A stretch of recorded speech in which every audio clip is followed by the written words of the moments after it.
ਨੇ ਪਿਆਰਿਆਂ ਦੀ ਲੋੜ ਹੁੰਦੀ ਏ।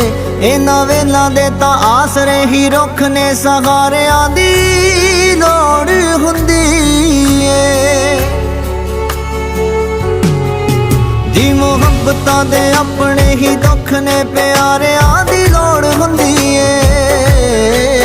ਇਹਨਾਂ ਵੇਲਾਂ ਦੇ ਤਾਂ ਆਸਰੇ ਹੀ ਰੁੱਖ ਨੇ, ਸਹਾਰਿਆਂ ਦੀ ਲੋੜ ਹੁੰਦੀ ਏ। ਇਹਨਾਂ